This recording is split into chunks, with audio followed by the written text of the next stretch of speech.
കാലിക്കറ്റ് യൂണിവേഴ്സിറ്റിയിലെ BA എക്കണോമിക്സുകാരുടെ 6th sem subject ആയിട്ടുള്ള ഡെവലപ്മെന്റ് ഓഫ് എക്കണോമിക് തോട്ടിലെ ഫസ്റ്റ് ചാപ്റ്റർ ആയിട്ടുള്ള മെർക്കന്റിലിസം ആൻഡ് ഫിസിയോക്രസിയാണ് ഇന്ന് നോക്കാൻ പോകുന്നത്. അപ്പോൾ നമുക്ക് ക്ലാസ്സിലേക്ക് കടക്കാം. ഫസ്റ്റ് ഡെവലപ്മെന്റ് ഓഫ് എക്കണോമിക് തോട്ടിന്റെ സബ്ജക്റ്റ് മാറ്ററാണ് നമ്മൾ നോക്കാൻ പോകുന്നത്. അതിനു മുമ്പ് എന്താണ് ഡെവലപ്മെന്റ് ഓഫ് എക്കണോമിക് തോട്ട് എന്നത് നോക്കാം. പുരാതന കാലം മുതൽ, അതായത് പണ്ട് കാലം മുതൽ ഇന്ന് വരെയുള്ള സാമ്പത്തിക ആശയങ്ങൾ എന്ന് വെച്ചാൽ എക്കണോമിക് ഐഡിയാസ് എങ്ങനെ ഉണ്ടായി, അതായത് എങ്ങനെ ആരംഭിച്ചു, എങ്ങനെ വികസിച്ചു, അതുപോലെ എക്കണോമിക് ഐഡിയാസ് തമ്മിൽ എങ്ങനെ ബന്ധപ്പെട്ടിരിക്കുന്നു തുടങ്ങിയവയെല്ലാം പഠിക്കുന്ന ഒരു ഹിസ്റ്റോറിക്കൽ സബ്ജക്റ്റാണ് ഡെവലപ്മെന്റ് ഓഫ് എക്കണോമിക് തോട്ട് എന്ന് പറയുന്നത്. ഇത് പഠിക്കുന്നതിലൂടെ എക്കണോമിക്സ് എങ്ങനെ ഡെവലപ്ഡ് ആയി എന്ന് നമുക്ക് മനസ്സിലാക്കാൻ കഴിയും. അമേരിക്കൻ എക്കണോമിസ്റ്റ് ആയിട്ടുള്ള ലൂയിസ് ഹെയ്നിയുടെ ഡെഫിനിഷനാണ് ഞാൻ സ്ക്രീനിൽ കൊടുത്തിട്ടുള്ളത്. ഇത് പഠിക്കുന്നതും നിങ്ങൾക്ക് ബെറ്റർ ആയിരിക്കും. ഡെവലപ്മെന്റ് ഓഫ് എക്കണോമിക് തോട്ടിന്റെ സബ്ജക്റ്റ് മാറ്ററിനെ രണ്ടായിട്ട് തിരിച്ചിട്ടുണ്ട്. എക്കണോമിക്സ് ഒരു സയൻസ് ആകുന്നതിന് മുമ്പുള്ള എക്കണോമിക് ഐഡിയാസിന്റെ തുടക്കവും വളർച്ചയുമാണ് ഒന്നാമത്തെ ഭാഗത്ത് ഡീൽ ചെയ്യുന്നത്.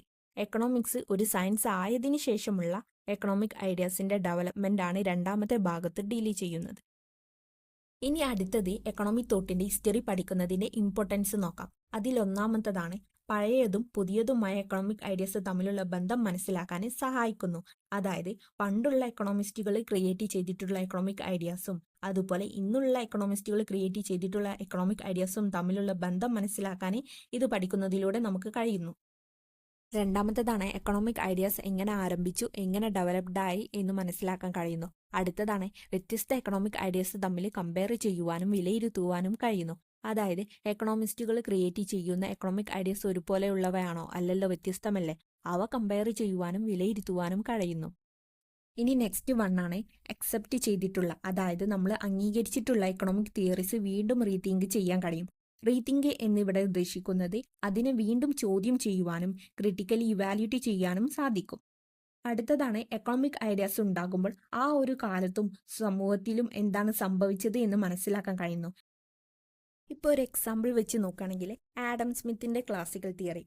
ഇത് 1776 യൂറോപ്പിൽ ഇൻഡസ്ട്രിയൽ റവല്യൂഷൻ നടക്കുന്ന സമയത്താണ് നിലവിൽ വരുന്നത്. അന്നത്തെ കാലത്ത് അന്നത്തെ സൊസൈറ്റിയിൽ ഗവൺമെന്റിന്റെ റെഗുലേഷൻസ് എന്ന് പറയുന്നത് വളരെ കൂടുതലായിരുന്നു. അപ്പോൾ ഗവൺമെന്റിന് ഇടപെടൽ കുറയ്ക്കണം എന്ന ആശയം മുൻനിർത്തിക്കൊണ്ട് ആഡം സ്മിത്ത് ഇൻട്രൊഡ്യൂസ് ചെയ്തിട്ടുള്ളതാണ് ക്ലാസിക്കൽ തിയറി.